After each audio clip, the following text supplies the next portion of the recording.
Good afternoon, everybody, and welcome back to Chenango Valley State Park. So I've been activating here a lot lately. It's easy to get in here in the winter. A lot of the state forests, they close the roads down to everything except for snowmobile traffic. As you can see, all the campsites here are pretty well closed up and everything, but you can get in here still. It's very cold in here today. It's the first decent day we've had in a while. This is the first activation I've done in about a month, but it's only in the 30s. It's been in the 20s or teens lately. So I figured I'd get out today while it was sunny and fairly warm. So today, I'm actually activating from a different spot than I normally do. Normally I activate from about half a mile down the road here where the lake is. Today I'm set up at one of the campsites and I'm running the Wolf River Coils 17-foot whip as I normally do here, so I don't have to put anything in the trees. On the gable tripod, using my radial set up with the 12 17-foot radials. But today, I really wanted to get out and do this activation because I'm using a radio that I've never used before. It's actually not my radio. The radio that I'm going to be using today belongs to my buddy Ed, W4EMB. Ed was kind enough to lend me his baby. So today, we are going to be running the Penntek TR-45 Lite. Now, like I said, this is Ed Bennett, W4EMB's radio. If you've never been to Ed's channel before, you should definitely check it out. I'll link to it below. Ed's got a great channel. He's a really good CW operator. He runs our marquee Monday night Beginner's Carousel 1 class at the Long Island CW Club. He's a good dude. But he was, like I said, he was kind enough to loan me his radio. And he wants me to tell him what I think of it. So we'll go ahead and we'll do an activation here. I'm going to try to make this one relatively quick because it is a little chilly out here. It's not horrible. I'm in the sun, so it shouldn't be miserable, but it's not super warm. So I don't want to drag this one out any longer than I have to, but I do want to get a feel for the radio. I've made a few contacts on it, just at home playing with it, but I haven't really put it through its paces yet. So I can tell you right now, just from using it briefly, the sound quality of this thing is excellent. So we will see how it performs today. I'm running the Begali Expedition. So let me get you guys all set up here and get everything in frame so you can see the key and the radio and everything. All right. So I did call QRL. I've been listening for a few minutes and I haven't heard anything. I apologize if the sun's right in your face. It's very sunny today, which is a good thing and a bad thing. It's good because I won't freeze to death, and it's bad because it's gonna sort of make some weird shadows and brightness for you guys, but we'll do what we can do here. So we'll call QRL one or two more times. Like I said, the sound quality of this radio so far is excellent.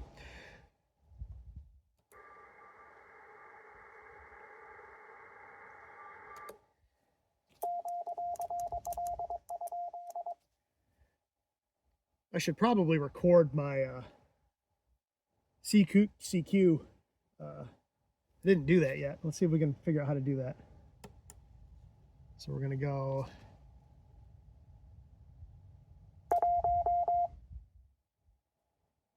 No, you know what? Let's try one more time.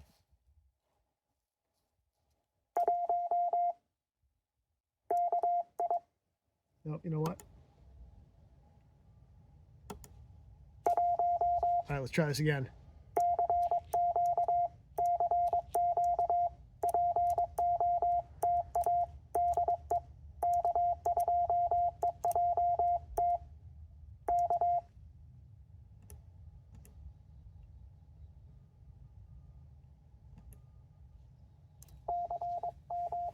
Okay, that was pretty easy.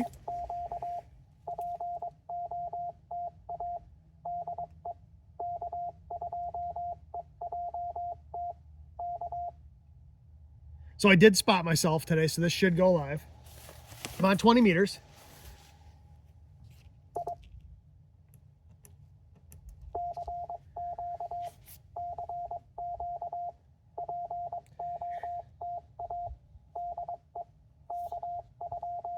Check the RBN here.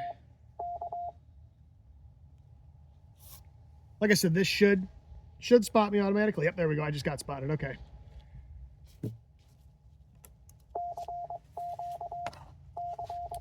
Oh, what time is that? It is 18:29.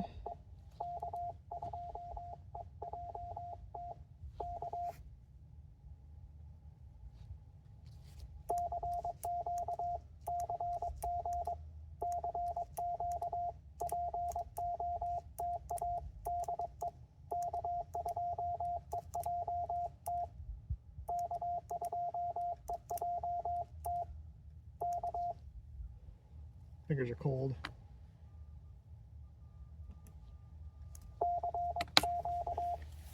Now, one thing I will say is that I do have a station 500. It's 500 down from me, and I can hear them. Now, I don't have the filter set as narrow as it'll go. It'll go a little narrower, but I don't want to go too narrow.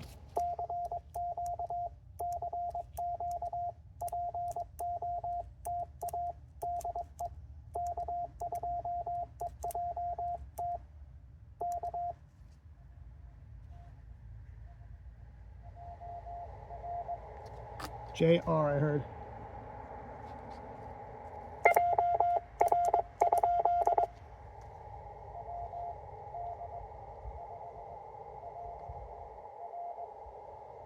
WD5JR.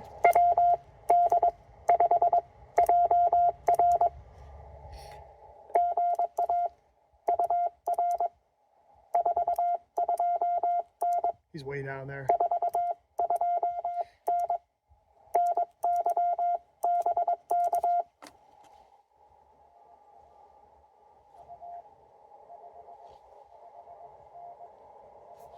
.559.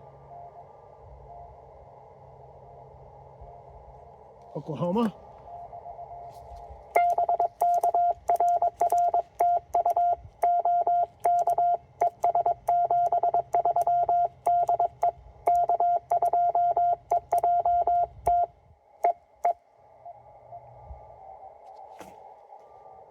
I heard it end something. Man, it is hard to hear people on this radio.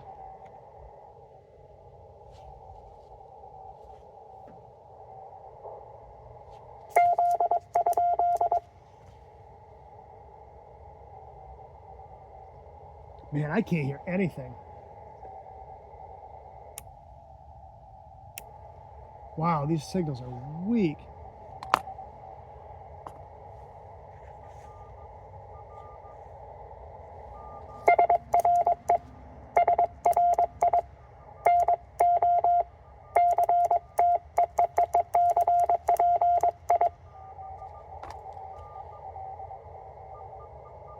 ELZ. Gotcha.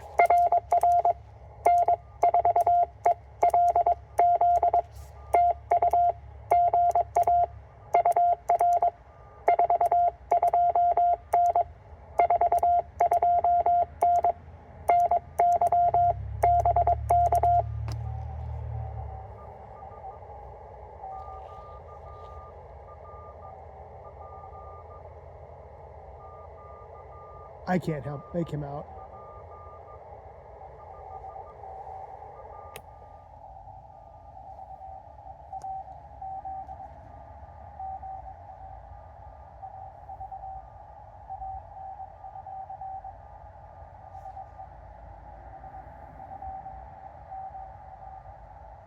.529.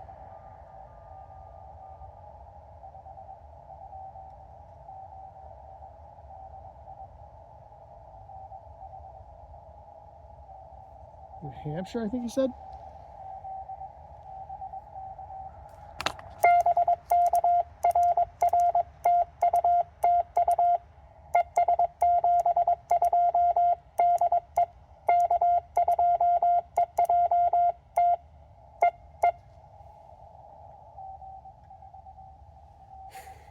I can't.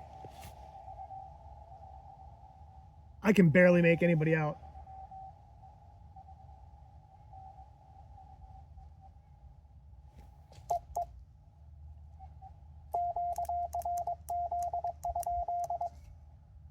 The question is it this radio or is it just the band today?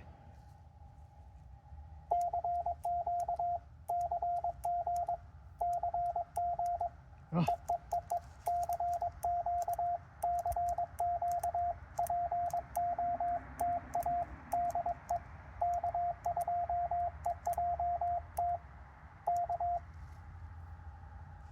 Man, I don't know if it's the band. Like I said, I used this at home some and the audio was pretty good, but I'm having a really hard time pulling signals out.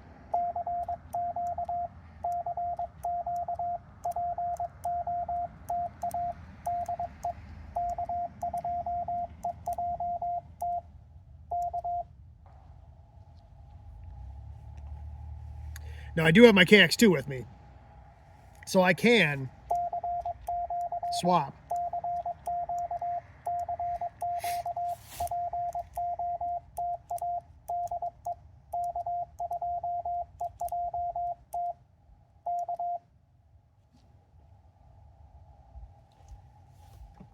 Let's widen that filter back up again.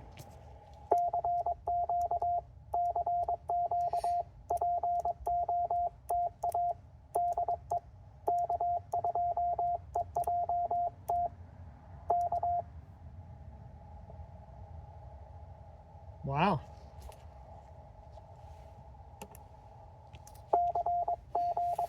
We will see. So far, not great. Like I said, I don't know if that's radio or if that's...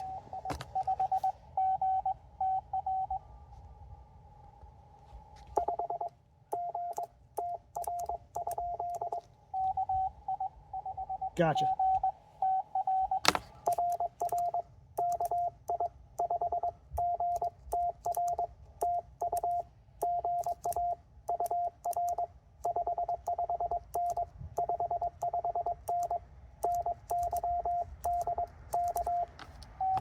That's way better.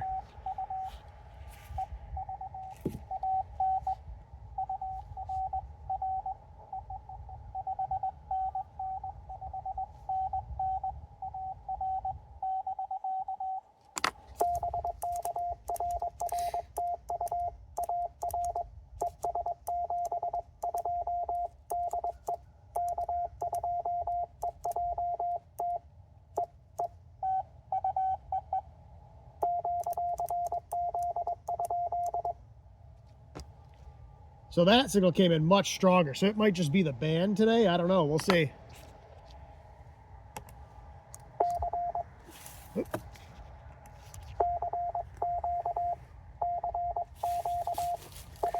This place is crazy busy today. There are so many cars and people around.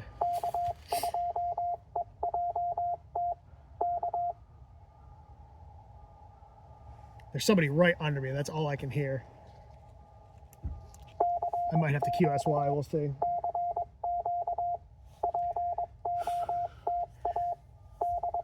So this doesn't do a fantastic job of adjacent signal rejection, I've noticed. I don't know if you can hear that or not. That station's on 14.057, and I'm on 14.0575. Hear him? I might have to QSY.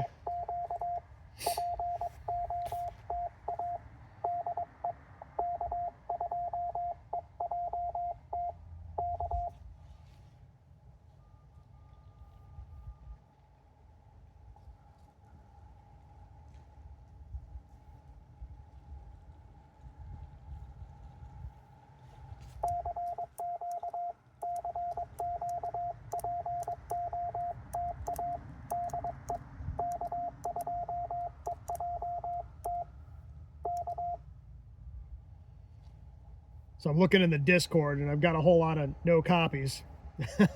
That's not a good thing.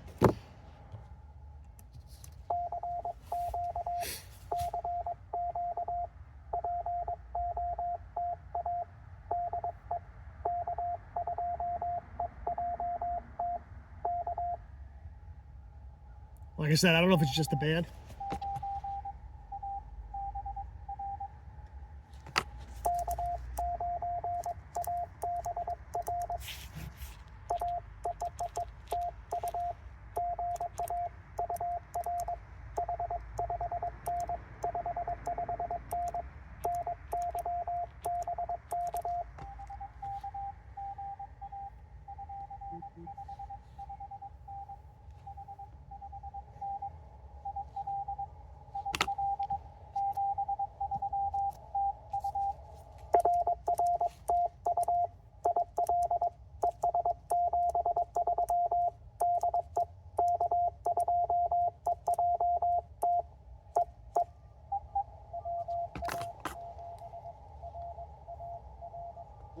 At a WA7.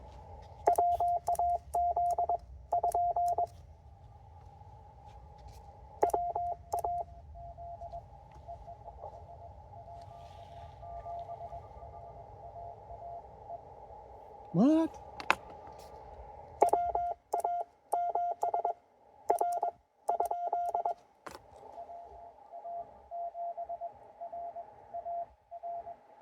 Gotcha.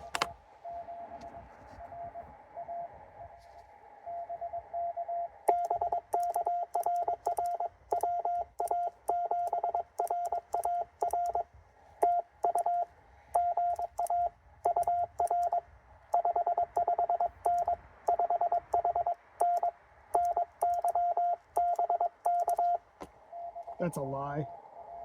He's probably a 4.3. 4.29. Oregon. It's 41.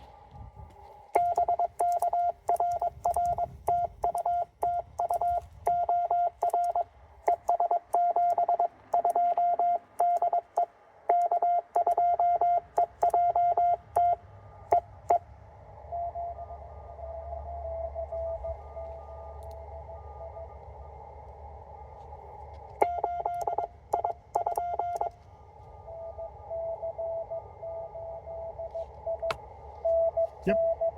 Gotcha.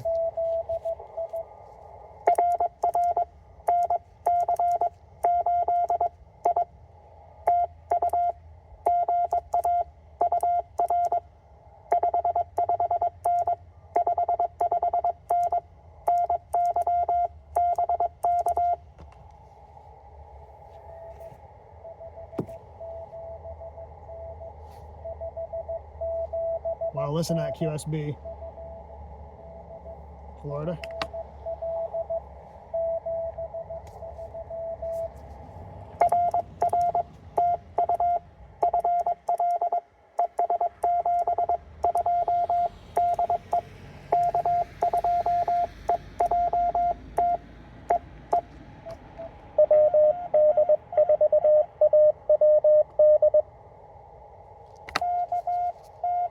We got WD4, WD, got Spencer.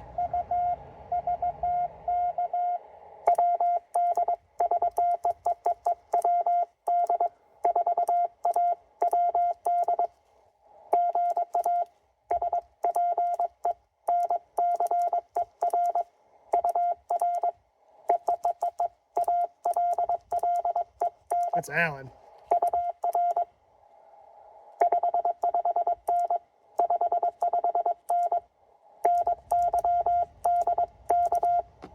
Wrong name. Sorry about that, dude.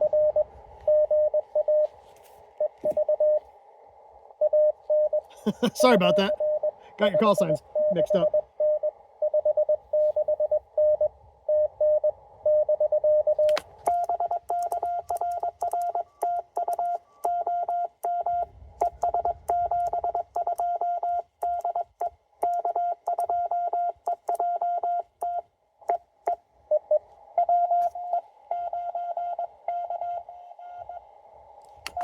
I think it was WE9. Yep. Yep, WE9K.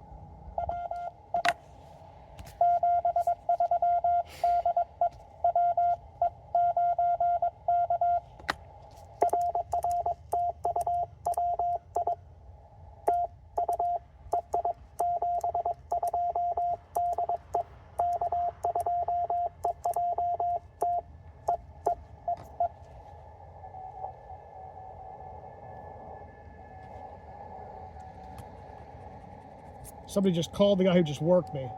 Really?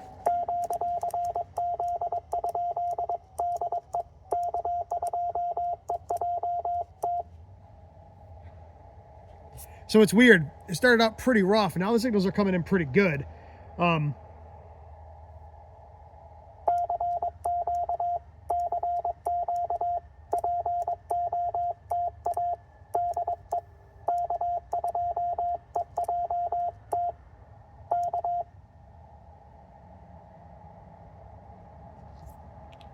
Well, we need at least 2 more for a valid activation. This one's not been the greatest.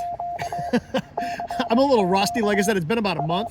I mean, I did 350 some contacts on Winter Field Day, but this is the first POTA activation I've done since New Year's Eve, and today's February 4th.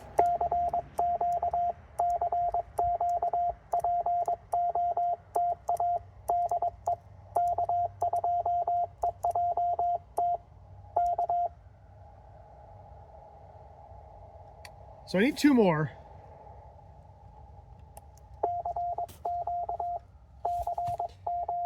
Let me see.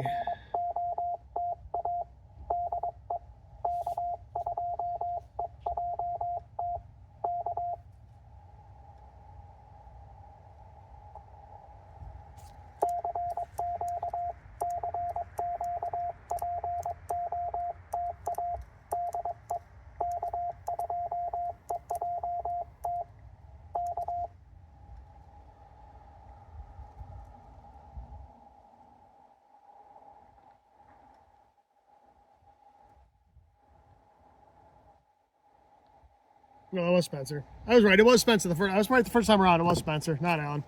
I have a hard time remembering people's call signs, especially when they're longer.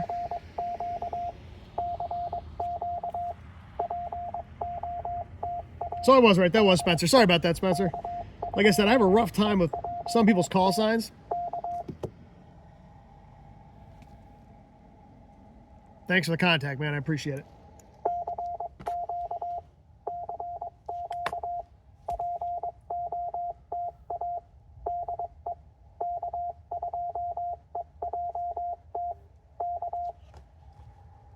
Heard somebody down there. Let's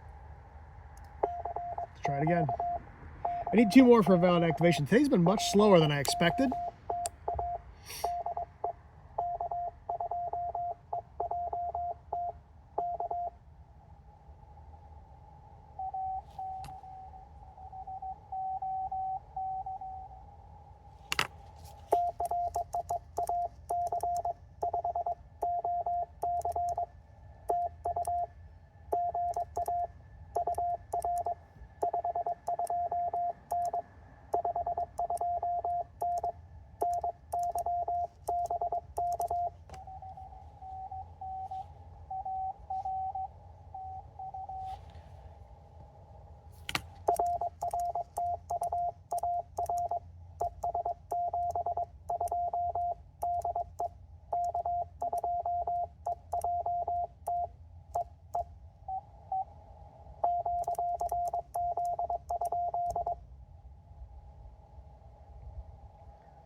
Yeah, it's funny because when Spencer came back, I initially started sending Spencer, and then I was like, no, wait, that's Alan. It's not Alan. It was Spencer. I was right the first time, but for some reason, I double second guessed myself and sent Spencer, and then I sent Alan. I got a buddy named Alan who's got a very similar call sign to that. But I was right the first time. It was Spencer. That happens.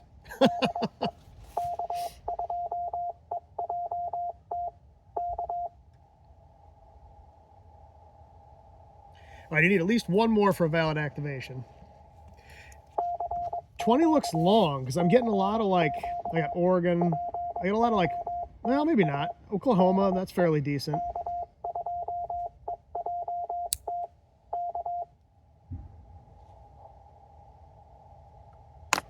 What the RBN looks like. I apologize if this one's slower and more boring than normal, but like I said, the band's kind of weird today.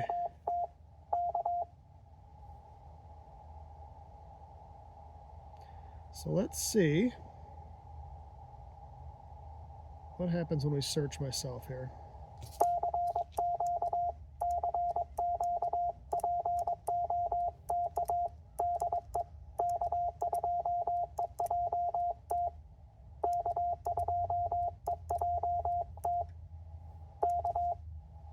Well, we are QRP, obviously. So yeah, see, so I don't know if you can see that or not, but I'm getting into Europe.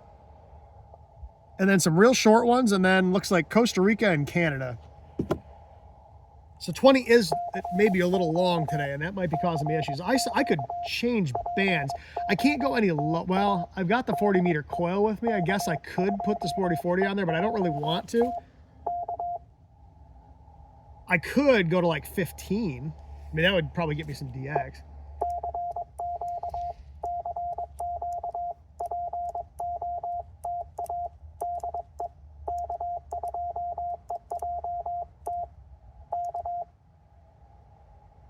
Like I said, I'm a little rusty today.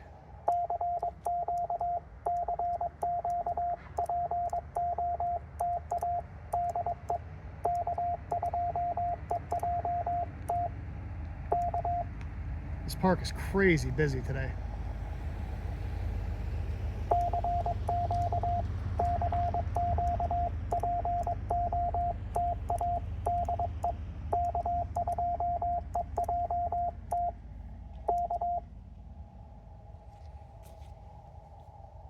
I need at least one more for valid activation.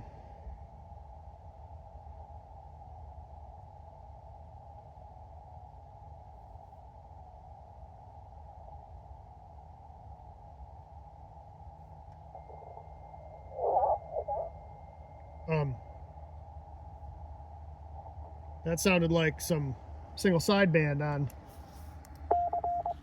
14.057. That's interesting.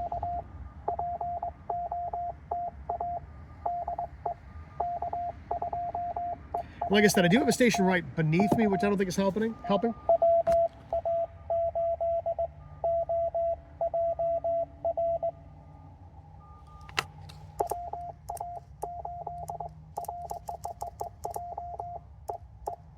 Let's try it again.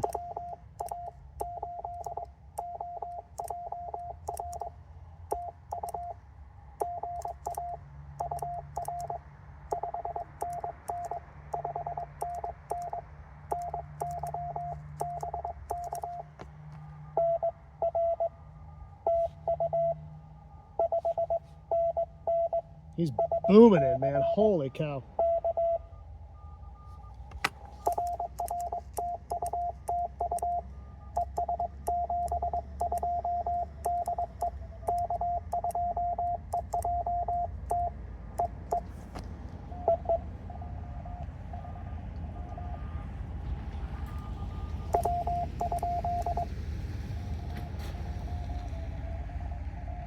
KJ5W.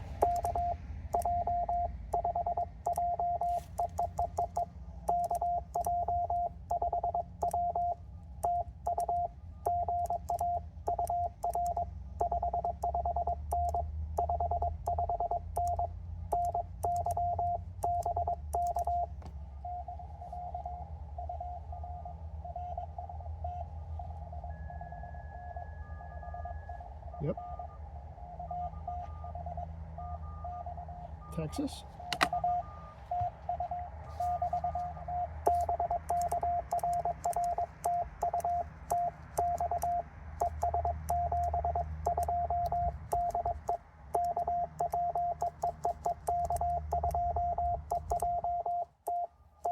Screwed up my own call sign. KN4YTA.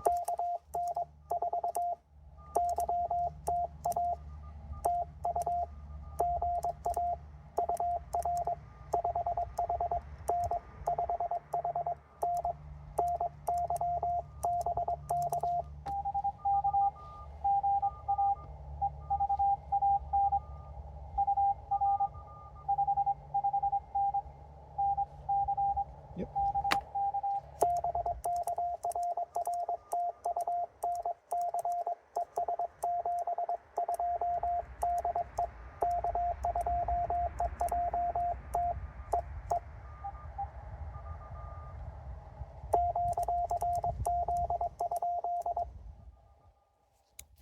Well, we've got a valid activation. We'll call CQ one or two more times, and then I think I'm going to call it quits. Like I said, it's not particularly warm out here.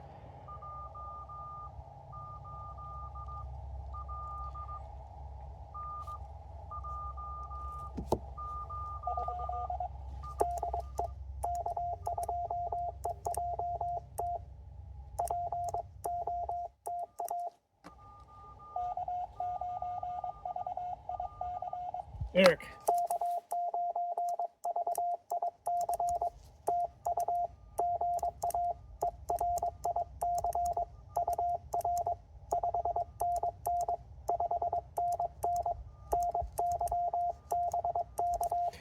I worked Eric earlier when he was at his park.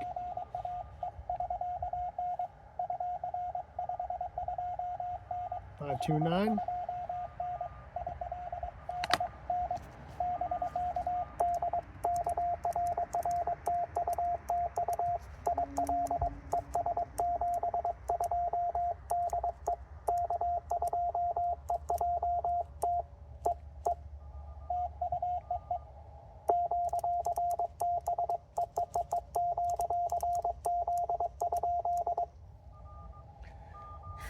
That station right under me is driving me up the wall. I could tighten the filter up, so let's see what happens. So I don't know if you can hear that. He's still there. I got the filters tight as it'll go. All right, so that's an issue with this radio that I've noticed. Even with the tightest filter setting. Hear that? So I'll put it on wide. All right, that's wide. There's narrow. And I don't know how many hertz each one of these is, but I think the narrowest one is like 200 hertz. He's 500 hertz below me. Listen. All right, so that's one thing I will say, and that's not just this radio. I'm gonna call QRT.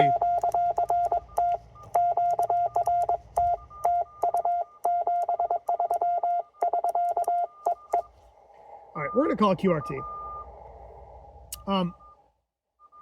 That's one issue I've noticed with a lot of these CW only radios is the adjacent signal rejection is not amazing, right?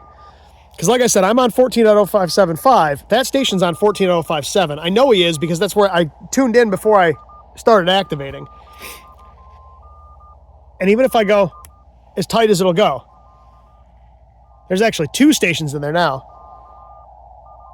I don't know if you can hear that, but that's an issue, all right?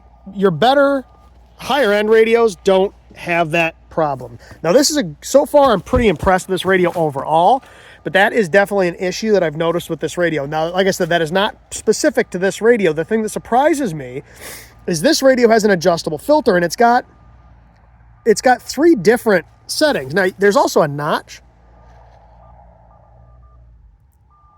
which doesn't really notch so much as it shifts your receiving frequency, all right? But it's weird because this has got 3 different filters, but none of them are narrow enough. They're either not narrow enough or it doesn't reject the adjacent signal well enough to really cancel that out. Now, if I was on the KX2 or the TX500 or the 705, it definitely would. The KX1 would. I don't know if the Mountain Toppers would or not. I think if I was on a Mountain Topper or like the SW3B, I'd be having the same problem. But like I said, the KX2, the TX500, the 705, I would be able to knock those out. I wouldn't even notice those adjacent signals. So let's talk for a minute about this radio and my thoughts on it real quick. Now I'm going to do a full in-depth review on this radio in my QRP head-to-head series. But let's just talk about this radio for a minute and some of the things I like and some of the things I don't like. Like I said, this is Ed's favorite radio. He loves this thing, and I can see why. It's got a lot of positives. So let's start with the positives. It is a shack in a box. It is 5 bands. It goes all the way down, I think it's 80 to 17. It does, it's got an internal speaker, an internal battery, an internal Z-Match tuner. It has adjustable key speed on the front, adjustable filters on the front. It's got an SWR meter, it's got a power meter, and it's analog, which is really cool. All right. It does have an adjustable separate RF and AF gains, which is phenomenal. All right. It's actually got separate jacks for paddle and straight key, which I think is cool, especially when you're trying to use the tuner. On the back, you will see here's our Z-Match tuner. All right, you can switch between like ladder line and coax. Here's your charge ports. There's your side tone adjustment. That's for an external speaker. So it's got a lot going for it. It's got a lot of features packed into a decent size radio. with that being said, the size is or can be an issue, I guess, depending on who you are. You know, this thing is fairly big. So to give you an idea how big it is, let's go over and get the KX2, and we'll put it next to the KX2 and you can see what I mean. So let's go ahead and grab the KX2 here. Now the KX2 is not big, but keep in mind the KX2 is an all mode 80-10 radio. All right, built-in tuner, built-in speaker, the works. All right, so just to give you an idea, set you down here for a second. Let's get this KX2 out of the bag, just to give you an idea what I mean here. All right, so here's the KX2. All right, so you can see the size difference. As far as weight is concerned, it's heavier than the KX2 is also. So it's much bigger than the KX2, and it's heavier than the KX2. All right, and it is a CW only radio, so that is a big downside for me, right? I'm probably not going to throw this thing in a backpack and carry it into the woods. Could you? Yeah, you could. Am I going to? Probably not. It is probably far too big and far too heavy for me to deal with that, especially when I have smaller radios. Now, if you're going to set up someplace like where I am right now at a picnic table at park, yeah, that radio is fantastic. It's great for that. Is it great for a soda activator? Probably not. Now, there is a skinny version also, which would probably be better for that kind of use, but then you lose the tuner, you lose the battery, you lose the speaker. The other issue I have with this radio, there's a couple. It is very busy. There is a lot going on. There are a lot of switches, a lot of knobs, a lot of buttons. All right. If you threw this in a pack, all of that stuff hanging off of it would be an issue. All right. Now it's fairly well laid out as far as usability is concerned, with a few niggles. So like this dimmer for the dials, or the narrow filter, or the speaker on off, they're underneath these rails, these protector rails. That makes them kind of hard to get to. When I want to change to that narrow versus wide filter right there, that's kind of a pain in the butt to get to. The other problem is the back isn't flat either, right? Because you've got the tuner and all the switches and buttons and the coax and everything sticking off the back. So the form factor makes it weird for like putting in a pack. You know, I wouldn't want to try to stick this in my backpack because it's got knobs and switches and buttons sticking out of it everywhere. So who is this radio for? This radio is for somebody who wants to do exactly what I'm doing right now. This kind of park activation. You roll up, you take one box out of the car, which is that radio. You set it up, you plug your antenna in. You know, like I said, I'm running a 17-foot vertical today. You plug that sucker in and you roll. It's a shack in a box. You don't need to bring anything else with you other than a key and an antenna. It is not for someone who's going to do deep hike-in POTA activations or summits where you got to hike up. Like I said, could you? Sure, you could. This is not the radio I would use for that. Now, if you want a Penntek radio, you could do a TR-45 skinny or a TR-35. I think either one of those would be a better choice for that particular use case. But for somebody who's just going to roll up to a park, set up on a park bench or a picnic table like this and roll, it's a really compelling package. It does, like I said, it does have some weird drawbacks. There are a lot of switches and a lot of the good thing about having all these switches and knobs is there's no real menu functions, right? Unlike that Elecraft, which is just menu hell. This thing, everything's on the switches and the buttons and the knobs, but there are a lot of them, and they do protrude quite a ways from the radio. I mean, if you look at that, you can see that all sticks out. Let me go ahead and kill this radio. You can see that all sticks out quite a ways. Okay. So again, you need to think about who this radio is for. So for Ed, the way Ed operates, this radio is perfect for him. For me, doing this kind of stuff like I'm doing today, that radio is perfect for this stuff. Like I said, I wouldn't carry that deep into the woods. I wouldn't carry it up a mountain. But again, different radios for different purposes. That's why I have mountain toppers or a KX1, or if I want to do everything, that KX2, right? So at the end of the day, so far, I'm going to say overall, my impressions of the radio are positive with those few things that I'm not sold on yet, namely the form factor, the size, the weight, you know, all the switches and stuff, as well as that adjacent signal rejection. It doesn't do a really good job with that, I've noticed. But like I said, I can't really knock it for that because none of the little CW only radios I have do a very good job of that either. But this is the only one that's got an adjustable filter aside from the KX1, and the KX1 absolutely does a better job with adjacent signal rejection than this does. So I will try to get out and do at least one more activation with this thing. You will absolutely see a QRP head-to-head video on this, where I will put it up against the reigning CW only radio champ, and we'll see how it compares. But like I said, at the end of the day, this radio may be for you. It may not be for you. It's kind of hard to say. They're not cheap. I think this complete package is about $750. All right. But again, it is a shack in a box. You don't need anything else. All you need is a key and an antenna and coax. You don't even need the coax. It's got, like I said, you can hook a ladder line to it. I'm guessing you could probably run speaker wire right off of those jacks, because I mean, you've got a tuner, right? So I'm guessing, I've never tried it, but I'm guessing you probably could. So you could go pretty minimal with this radio. So everybody, I apologize if that one was a little slow and a little weird. Like I said, I'm a little out of practice. It's been over a month since I did my last POTA activation, but I really, really wanted to get out and give this radio a run for its money, because Ed sent me this about a little over a week ago, and other than playing with it a little bit in my shack, I really haven't had much time with it. So, like I said, I'm going to attempt to at least get out one more time, depending on what the weather does here. Today was just a break in the garbage that's normally the weather here in upstate New York in the winter. So if I get any more decent days, I'm going to try to come out and do at least one more activation with this. And then you're going to see this radio on another channel that you probably are familiar with. I'm not going to tell you which one that is, but you'll know it when you see it. So at any rate, thanks everybody for watching. I really appreciate it. Thank you so much, Ed, for lending me the radio. I really, really do appreciate it. I've been wanting to try one of these things forever, and I finally got my hands on it. I really appreciate it, man. Thank you so much. And like I said, if you haven't checked out Ed's channel, check out Ed Bennett W4EMB here on YouTube. Like I said, I'll link his channel below. And other than that, thanks everybody for watching. I'm going to get out of the cold and 7-3.